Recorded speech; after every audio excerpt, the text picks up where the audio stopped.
解放军72小时锁台演训之后，在其周边的演训活动相继开展，除了没有开打，未来对台特别军事行动初露端倪。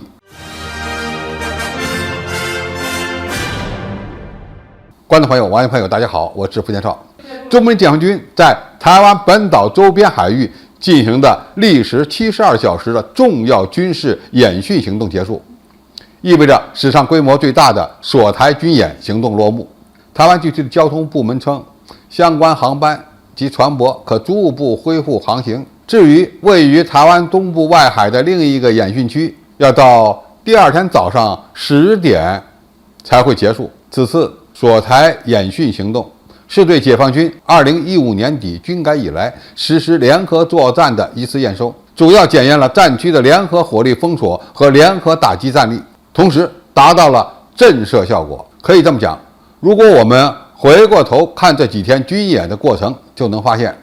除了没有真打，这次演训可以说就是未来对台特别军事行动的样板之一。8月4日的主角是火箭军的地对地导弹与陆军的远程火箭炮，由东部战区抽调火箭军朝着台湾东部海域上的目标发射弹道导弹，模拟战时对台湾本岛的东北部、东部、东南部的选定目标发动攻击。其演训的重点为精确打击和区域拒止。如果是真实的对台军事行动，那么精确打击将摧毁台湾岛上绝大多数早已经被标定的军事目标，包括其海军的军事基地、机场、港口、指挥控制中心、防空导弹阵地等等。而区域拒止是对付美军的战法，通过东风快递来严防美军航母进入交战区域。这些的军事行动可以概括为完成对台海的火力封锁。事实也证明，这2天美军表现得非常乖。而8月5日的主角则是解放军的海军和空军，重点演训的是制空和制海作战，也就是持续的海空封锁和对岛上目标的持续空袭，其目的是夺取台湾周边包括西太平洋海空优势。在这次演习中，解放军首次展示了多兵种跨域联合作战的战法，也就是各种作战平台通过数据链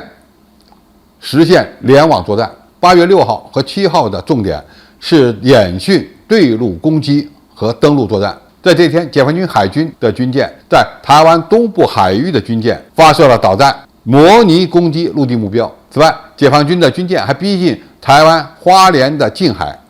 实施模拟攻击，抢滩登陆演习也同步上演。其想定场景是解放军的海空军掩护搭载着登陆部队的舰船、运输机群以及直升机群，朝着台湾本岛各目标区推进。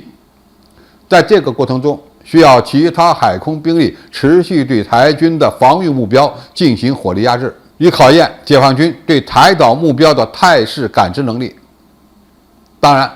更大的考验还是解放军2栖登陆力量的动员能力。而这个环节是否顺利，将决定解决台湾问题所花费的时间。在解放军刚刚开始演训之后，西方媒体就认为，未来的对台特别军事行动将会以围困战为主，因为这样的代价是比较小的。而随后几天的发展证明，武力统一的过程可能是雷霆万钧的闪电战。这将会成为21世纪规模最大的海空封锁和跨海登陆作战。中国大陆把握佩洛西挑衅所带来的机会，解放军用行动证明，我们已经做好了使用武力完成统一的准备。当然，未来的两岸统一最好的方式仍然是和平统一，或者是以武逼统。佩洛西窜访台湾地区的事件本身是坏事，但是从促进中国统一的角度来看，又给我们创造了一个推进以武逼统的契机。